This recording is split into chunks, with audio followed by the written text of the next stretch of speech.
கண்களில் தூசு பறக்க கடை வாசலில் வந்து நின்றால் போதுமணி என்றுதான் சொல்ல வேண்டும். டீ பட்டறையில் நின்றிருந்த காவேரி பாய்லருக்கு தண்ணீர் ஊற்றி அடுப்பில் விறகு கரியை அள்ளி போட்டு கொண்டிருந்தாள்.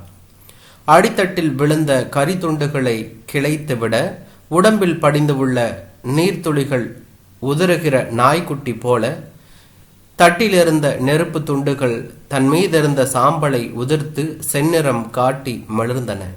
பாய்லரின் வெளிப்புறத்தில் கை வைத்து பார்த்தாள். சூடு மிதமாக இருந்தது. பட்டறையில் எவர் சில்வர் பேசனில் இருந்த நீரில் கை கழுவி மேலே கம்பியில் தொங்கிக் கொண்டிருக்கும் அழுக்கு துண்டில் துடைத்து கொண்டாள் என்றுதான் சொல்ல வேண்டும். என்னவா வேணும்? மறுபடியும் கேட்டாள். போதுமணி அப்போதும் பேசாமல் அங்குமிங்கும் பார்வையை ஒட்டி கொண்டு கடையை நெருங்கி வந்தாள் என்றுதான் சொல்ல வேண்டும். காப்பி வேணுமா என்று கேட்டாள். நான் அசுலூர், கடையில் வேலை எதுவும் இருக்குமா? அவளது கேள்வியால் துணுக்குற்ற காவேரி, ஏமா விவரமான பொம்பளையா தெரியற, இங்கன வந்து வேலை கேட்குறியே? டவுன்னா 10 பேர் வந்து சாப்பிட்டு போகிற இடம், 2 பேருக்கு வேலை கொடுக்கலாம். பட்டிக்காட்டில் அதுவும் இந்த கடையில் கோட்டி பிடிச்ச பிள்ளையா இருக்கியே. பேச்சோடு பேச்சாய் வட்ட கப் டபராவில் காப்பியை போட்டாள் என்றுதான் சொல்ல வேண்டும். உள்ளவா என்றாள். என்று அதற்கு போதுமணியும் பதில் சொல்லிவிட்டு, உள்ளவாமா, வந்து இந்த காப்பியை குடி என்று சொன்னாள். தலை தட்டிய மேல்கூரைக்கு குனிந்து கடைக்குள் நுழைந்தாள் போதுமணி. உள்ளே 2 வட்ட வடிவ பிளாஸ்டிக் ஸ்டூல் போடப்பட்டிருந்தது. வீட்டின் வெளித்திண்ணையை தென்னங்கிடுகு மறைத்து கடையாக்கி இருந்தார்கள். பந்தக்காலில் கடைக்கு வெளியில் ஒரு வெள்ளாடு கட்டியிருந்தது. அதுவும் வெயிலுக்கு பயந்து உள்ளே வந்து ஸ்டூல் ஓரமாக படுத்து கிடந்தது. அதை கட்டி போட்டிருந்த மரத்தில் கீரை கட்டு ஒன்று பாதி தீர்ந்த வாக்கில் தொங்கிக் கொண்டிருந்தது என்றுதான் சொல்ல வேண்டும். வீட்டுக்குள் பிள்ளை அழும் சப்தம் கேட்டது. கொஞ்சம் தண்ணி இருந்தா கொடுங்களேன் என்று கேட்டேன். வீட்டுக்குள் நுழையும் வாசலில் பிளாஸ்டிக் குடம் இருக்க கண்டவள் காப்பியை ஓரமாக வைத்துவிட்டு நீரை மொண்டாள். 2 சொம்பு குடித்தும் 3ஆவதும் தேவைப்பட்டது என்றுதான் சொல்ல வேண்டும். காப்பியை குடி, பிள்ளைய பார்த்துட்டு வரேன் என்று சொல்லிவிட்டு காவேரி சென்றாள். காவேரி உள்ளே போனதும் டம்ளரும் கிண்ணமும் நிரம்பியிருந்த காப்பியை எடுத்து சூடு ஆற்றினாள். வாய் வைத்து குடித்து பழக்கமில்லை. தண்ணீர் குடிப்பதைப் போல அண்ணாக்க வாயில் ஊற்றிக்கொண்டாள் என்றுதான் சொல்ல வேண்டும். காப்பியில் நல்ல இனிப்பும் சூடும் இருந்தது. குடித்து முடித்ததும் கடையை நோட்டம் விட்டாள். பட்டறையின் மேல் பகுதியில் இருந்த சுவரில் பால், டீ, காப்பி 5 ரூபாய், வடை 2.50 என சாக்பீஸால் எழுதப்பட்டிருந்தது. கூடவே தயவு செய்து கடன் சொல்லாதீர்கள் என அன்பொழுக கேட்கப்பட்டிருந்தது. போதுமணி தனது முந்தானையில் முடிந்திருந்த முடிச்சை அழுத்தி பார்த்தாள். 5 ரூபாய்க்கு காசு உள்ளேன் என்றதுதான் சொல்ல வேண்டும். இந்தாமா. இடுப்பில் கை குழந்தையோடு வந்த காவேரி காகிதத்தில் சுற்றிய 2 மாவு வடைகளை தந்தாள் என்றுதான் சொல்ல வேண்டும். வேணாமா என்று சொன்னாள். எம்புட்டு தண்ணியை குடித்தாலும் வகுறு நெம்பாது, இதை பிச்சு போடு, வகுறு கல்லா இறுகி போகும் என்று சொன்னாள்.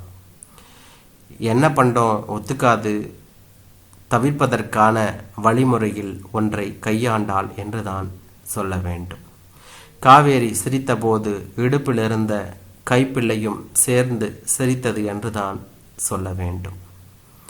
அதெல்லாம் எதுக்களிக்காது, தின்னு செமிக்க முடியாம திரியராக பாரு, அவங்களுக்கு தான் சேராது.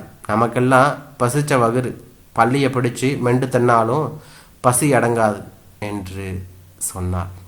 அப்போது கடைக்கு வியாபாரம் வந்தது என்றுதான் சொல்ல வேண்டும். காவேரிக்கா, கடுங்காப்பி இருக்கா? ஒடிசலான ஒரு பெண் தூக்குவாளியோடு வந்தாள். வாரேன் செல்வி என்றபடி வடையை போதுமணியின் கையில் தந்துவிட்டு பிள்ளையை தரையில் இறக்கிவிட்டு பட்டறையில் ஏறினாள் காவேரி என்றுதான் சொல்ல வேண்டும். ஆருக்கு கடுங்காப்பி? கிளவிக்கா? கேட்டுக்கொண்டே பாய்லரை திருகி வெந்நீர் பிடித்து தூக்குவாளியை அலசிவிட்டு சீனியை போட்டாள் என்று தான் சொல்ல வேண்டும். பால் காப்பினா ஒரு டம்ளர் தான் ஊற்றுவீங்க. கிளவி சொம்பு கேஸு, ஒரு விசைக்கு அரைப்படி காப்பி குடிக்கணும்பா. கடுங்காப்பி நாப்பில் 5 ரூபாய்க்கு அரைப்படி சொம்ப ரொப்ப முடியுமாடி? சீனி என்ன கிளவி புருஷனா எனக்கு தர்றான்? சொல்லிக்கொண்டே தூக்குவாளியை நிரப்பி விட்டாள் என்று தான் சொல்ல வேண்டும். சாக போற ஜீவன் தாகமில்லாமல் போகட்டும். வாளியை மூடி செல்வையிடம் நீட்டினாள் என்று தான் சொல்ல வேண்டும். செலும்பா குடிக்க சொல்லு என்று சொன்னாள். வாளியை வாங்கி கொண்டு காசை நீட்டியவள் மூடியை திறந்து பார்த்தாள். அவளது எண்ண ஓட்டத்தை அறிந்தவளாய், பொறுக்காதே, ஊத்திருக்கேன் சொல்லிவிட்டு பற்றையிலிருந்து கீழிறங்க போனாள் என்று தான் சொல்ல வேண்டும். அதுக்கு தானே உன் கடைக்கு வாரோம் என்ற செல்வி கோச்சிக்காம ஒரு சொட்டு பால் மட்டும் ஊற்றிருக்கா. கடுங்காப்பியா குடிச்சா கிளவிக்கு பவுத்த கலக்கும் என்று சொன்னார். சொட்டு பாலா? என சொருமி விட்டு பால் வட்டகையிலிருந்து ஈய கரண்டியால் ஒரு கரண்டி பால் மொண்டு ஊற்றிவிட்டாள். இருட்டு வீட்டுக்குள் விளக்கேற்றியது போல வாளிக்குள்ளிருந்த கருப்பு காப்பி பளிச்சென நிறம் மாறியது என்று தான் சொல்ல வேண்டும். கடையை விட்டு கீழிறங்கிய அந்த பெண், செல்வி, பைப்பில் தண்ணி எடுத்து விடுறாங்க போல, நீங்கள் பிடிக்கலையா? தகவலை சொன்னாள் என்று தான் சொல்ல வேண்டும். தண்ணி எடுத்து விட்டாங்களா? பிள்ளை வேற முழிச்சுக்கிடுச்சு தனக்குள் சொன்ன காவேரி பிள்ளையை பார்த்தாள். அது போதுமணியின் மடியில் இருந்தது என்று தான் சொல்ல வேண்டும். ஏமா, சித்த நேரம் பிள்ளையை பார்த்துக்கிறியா? 2 குடம் தண்ணியை பிடிச்சிட்டு வந்துடுறேன். போதுமணியின் பதிலை எதிர்பார்க்காமல் வீட்டுக்குள் நுழைந்து பிளாஸ்டிக் குடங்களை எடுத்து வந்தாள். அப்போது பிள்ளையுடன் வெளியில் வந்து நின்ற போதுமணி பிள்ளையை காவேரியிடம் தந்துவிட்டு குடத்தை தானே எடுத்து கொண்டாள் என்று தான் சொல்ல வேண்டும். கடையையும் பார்க்கணுமில்லையாம்மா, நானே போயாரேன் என்று சொன்னாள். போதுமணியின் கோரிக்கையை ஏற்றுக்கொண்ட காவேரி 2வது தெருவில் திக்கிட்டு பார்த்து நிற்கிற குழா என அடையாளம் சொன்னாள் என்று தான் சொல்ல வேண்டும். முதலில் 4 குடம் தண்ணீர் எடுத்தவள் வீட்டுக்குள் போனதும் காலியாக இருந்த சிமெண்ட் தொட்டியை நிரப்பினாள். பட்டறை பக்கம் இருந்த பிளாஸ்டிக் டம்ளரையும் தழும்ப நிறைத்தாள். ட்ரம்மையும் தழும்ப நிறைத்தாள். கடைசியாக எவர் சில்வர் அண்டா மீதமிருந்தது விடவில்லை. அதையும் நிரப்பிவிட்டே நிமிர்ந்தாள். அதற்குள் காவேரி டீ பட்டறையை சுத்தம் செய்திருந்தாள். பால் சட்டியை மாற்றி கண்ணாடி டம்ளர்களை பூராவும் கழுவி கவிழ்த்து வைத்தாள். மதியம் 2 மணிக்கு பண்ணை பால் வரும். அதற்குள் காலை பால் தீர்ந்து போகும். தீர்ந்த பின் பட்டறையை கழுவுவோம் என என்றைக்கும் காவேரி காத்திருக்க மாட்டாள். வீட்டுக்கு மதியம் எப்போதும் கஞ்சி சோறுதான் என்று தான் சொல்ல வேண்டும். காலையிலேயே சுடுகஞ்சியை சேர்த்து காய்ச்சி விடுவாள். புருஷன் வேலைக்கு எடுத்து கொண்டது போக மீதி சட்டியிலேயே கிடக்கும். பெரிய பிள்ளைகள் 2ம் பள்ளியில் சத்துணவு. அது பிடிக்காத நாளில் வீட்டில் வந்து சாப்பிடுவார்கள் என்று தான் சொல்ல வேண்டும். இல்லாவிட்டால் அத்தனை சாப்பாட்டையும் காவேரி தான் காலி செய்ய வேண்டும். இரவு நேரம் ஏதாவது வெஞ்சனம் செய்து குடும்பம் மொத்தமும் ஒன்றாக உட்கார்ந்து உண்ணும் என்று தான் சொல்ல வேண்டும். சுடுகஞ்சி சாப்பிடுவியா? போதுமணியிடம் கேட்டாள் காவேரி. இப்பதானம்மா காப்பியும் வடையும் சாப்பிட்டேன் என்று போதுமணி பதில் சொன்னாள். என்ன இருந்தாலும் ஒரு வா கஞ்சி குடிச்ச மாதிரி வருமா என்று சொன்னாள். மதிய கஞ்சி பாட்டை முடித்துவிட்டால் அடுத்த வேலைக்கு நகர்ந்து விடலாம். 3 மணிக்கு அடுப்பில் பால் சட்டியோடு பணியார சட்டியையும் ஏற்றிவிட வேண்டும். 3:30 மணிக்கெல்லாம் எல்கேஜி பால்வாடி பிள்ளைங்க பணியாரம் கேட்டு வந்துடுவார்கள். முன்னெல்லாம் மாலை பொழுதிலும் பஜ்ஜி, உளுந்த வடை என எண்ணெய் பலகாரங்கள் தான் தீரும். அப்புறம் மிக்சரு, காராச்சேவு போட்டார்கள். இப்போது இனிப்பு பணியாரம்தான். மாலை 6 மணி, சில சமயம் 7 மணி வரை கூட விற்று கொண்டே இருக்கும் என்று தான் சொல்ல வேண்டும். பள்ளி பிள்ளைகளில் ஆரம்பித்து இன்று டீ குடிக்க வருகின்ற ஆம்பளைகளும் 2 பணியாரம், ஒரு சுக்குமல்லி என சுருக்கமாக முடித்து கொள்கிறார்கள். பால் காப்பியும் டீயும் மாலையில் குறைந்து விட்டது. அதனால் காவேரி மாலை பாலை பாதியாக குறைத்து விட்டாள் என்றுதான் சொல்ல வேண்டும்.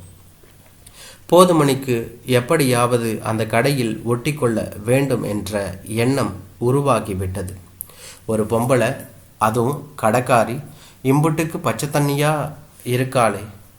காவேரி மேல் அபரிவிதமான மரியாதை வந்தது போதுமணிக்கு என்றுதான் சொல்ல வேண்டும். டீ பட்டறையை காவேரி சுத்தப்படுத்தி இருந்தாலும் கடைக்கும் வீட்டுக்கும் பயன்படுத்திய பாத்திர பண்டங்கள் அப்படியே கழுவப்படாமல் மழையாய் குவிந்து கிடந்தன. பணியார வியாபாரத்தை முடித்துவிட்டு மொத்தமாக கழுவிக்கொள்வது காவேரியின் வழக்கம். பாத்திரம் சேர சேர கழுவினால் பாரம் குறையும் தான். ஆனால் கடையில் மாற்று ஆள் இல்லாமல் ஒரே ஆள் நிற்பதால் அடுத்தடுத்த வேலைகளை செய்வதில் முடியாமல் தான் போகிறது. அதனாலேயே வீடு முழுவதும் கசகசப்பும் நசநசப்பும் தான். சேலையை வரிந்து கட்டி கொண்டு போதுமணி தேங்காய் நாரும் சாம்பலுமாக பாத்திரங்களை ஒன்று திரட்டி போட்டு கொண்டு கழுவ உட்கார்ந்து விட்டாள் என்றுதான் சொல்ல வேண்டும். அந்த பொறுப்பான குணம் காவேரிக்கு மன அவஸ்தையினை விளைவித்தது என்றுதான் சொல்ல வேண்டும். யார் வீட்டு பொம்பளையோ ஒரு வாய் சோத்துக்கு இப்படி பம்பரமாக சுற்றுகிறாளே, சொல்றத கேளுமா, பணியார வேலையை முடிச்சுட்டு மொத்தமாக கழுவி எடுத்துக்கிறேன் என்று சொன்னாள். வீடான வீட்டில் எச்ச பாத்திரத்தை காஞ்சி போக விடக்கூடாதுமா. போதுமணி தனது மாமியார் தனக்கு சொன்னதை இங்கே ஒப்பித்தாள் என்று தான் சொல்ல வேண்டும். வியாபார கடையில் அந்த சாஸ்திரமெல்லாம் பார்க்க முடியுமா? இப்போ நீங்கள் இதை கழுவி போட்டாலும் பணியார வேலையில் முடிஞ்சதும் அடுத்ததொரு பற்றையை போட்டு தான் கழுவணும், கழுவித்தான் ஆகணும் என்று சொன்னாள். அதனால் பரவாயில்லம்மா, மூக்குன்னு இருந்தால் தும்மல் இல்லாமல் இருக்குமா? வாளியில் தண்ணீரை சேமித்து கொண்டு மளமளவென்று கழுவி முடித்தாள் என்று தான் சொல்ல வேண்டும். கழுவின பாத்திரத்தை கவுத்தி வைக்கவா, தண்ணி வடித்து நிமித்தி போட வாங்கம்மா? போதுமணியின் கேள்வி காவேரிக்கு புரியவில்லை என்று தான் சொல்ல வேண்டும். கழுவின பாத்திரத்தை தண்ணி வடிய கவித்தி தான் வைப்பாங்க. வீடான வீட்டில் சமையல் ஏனங்களை பூராவும், சமையல் பாத்திரங்கள் பூராவும் கழுவி கவித்தி போட்டதால தான் என் பொழப்பே கவுந்து போச்சுன்னு எங்கள் வீட்டுக்காரரு புலம்புவார் என்று பதில் சொன்னாள். தனது கணவரை பற்றி சொன்ன நிமிடத்தில் போதுமணிக்கு தனது 4 கட்டு வீட்டின் வரலாறும் ஐயங்குளத்து 2 குழி வயலின் சரித்திரமும் விம்மலும் விசும்பலுமாக வெளிப்பட்டன என்று தான் சொல்ல வேண்டும். காவேரி பணியாரத்துக்கான மாவை கரைப்பதை விட்டுவிட்டு போதுமணியின் அருகே வந்து அவளது தோள்களை பற்றி கொண்டாள் என்று தான் சொல்ல வேண்டும். நினச்சேன் நீங்கள் பெரிய வீட்டுக்காரவர்களா இருப்பீங்கன்னு என்று சொன்னாள். அது இப்போ சாதாரண கூலி தாங்கம்மா. பதறி போய் மறுத்தாள். வீடு இருக்குல்ல? இருக்கு, ஜம்பல் நாயக்கர் கடையில் அடமானமா என்று சொன்னான். வயல் என்று கேட்டாள். குடியிருக்கிற வீடே அடமானத்தில்னா வயல் என்னாகும்? ஏலத்தில் ஜப்தி ஆயிருச்சு. பழிந்த கண்ணீரை வியர்வையை போல இழுகி துடைத்து கொண்டால் போதுமணி என்று தான் சொல்ல வேண்டும். வாழை போட்டா நல்லா காசும்பாங்க. போட்டோம், வாழையும் போட்டோம். கரும்பு கை கொடுக்கும்னு சொல்லுவாங்க. நட்டோமே, அதுவும் எங்களை கைவிட்டுருச்சு. பருத்தி சொலையா காய்க்கும் அப்படின்னு சொல்லுவாங்க. அப்புறம் ஏமா என்று காவேரி மீண்டும் கேட்டாள். விதைக்கிறப்ப நிற்கிற விலை, அறுக்கிறப்ப ஆவி ஆயிரும். காவேரி அறிந்திராத விஷயத்தின் 1000 கதைகளை சொன்னாள் என்று தான் சொல்ல வேண்டும். சுடுகஞ்சியை இருவரும் பங்கு போட்டு குடித்தார்கள். ஒரு சம்சாரிக்கு குழம்பு வச்சு பரிமாற முடியலை. தேங்காய் துவையலும் சோற்று வடகமும் பொரித்து வைத்தாள் என்று தான் சொல்ல வேண்டும். இன்னைக்கு இந்த கஞ்சி கிடைச்சதே உங்கள் புண்ணியத்தால் தான் என்று சொன்னாள். பிள்ளைகள் வெளியூருக்கு வேலைக்கென பிரிந்து போனதையும், வீட்டுக்காரர் ஏதோ ஒரு என்ஜினியரிடம் கட்டடத்திற்கு காவலாளியாய் காக்கி சட்டை அணிந்து கொண்டு திரிவதையும் பகிர்ந்து கொண்டாள் என்று தான் சொல்ல வேண்டும். வயலு தான் கைவிட்டு போயிடுச்சு, குடியிருக்க வீட்டை வாச்சும் அடமானத்தில் இருந்து திருப்பணும். அந்த வைராக்கியத்தில் ஆளுக்கு ஒரு திசையில் வேலைக்கு போகிறோம். எனக்கு உள்ளூரில் வேலை பார்க்க சங்கடமாக இருக்குது. டவுனில் ஆம்பளைங்க கூட நின்று பழக்கம் இல்லை. மீதி கதையை அழாமல் சொல்லி முடித்தால் போதுமணி என்று தான் சொல்ல வேண்டும். காவேரிக்கு கண்கள் குளமாகின என்று தான் சொல்ல வேண்டும். பணியாரம் தயாரானதும் 10-15 ஒரே பொட்டலமாக சுருட்டி பார்சல் கட்டினாள். பையில் 4 படி அரிசியும் வீட்டிலிருந்த காய்கறியையும் வைத்து போதுமணியிடம் நீட்டினாள் என்று தான் சொல்ல வேண்டும். மன்னிக்கவும், என் வீட்டில் ரேஷன் அரிசி தான் இருக்குது, பணமாக 30 ரூபாயும் கொடுத்தாள் என்று தான் சொல்ல வேண்டும். அப்போ நாளைக்கு நான் வரவேணாமா? கேள்வியும் பதில்களும் அங்கே வார்த்தைகளற்று சுழன்று கொண்டிருந்தன என்றான்.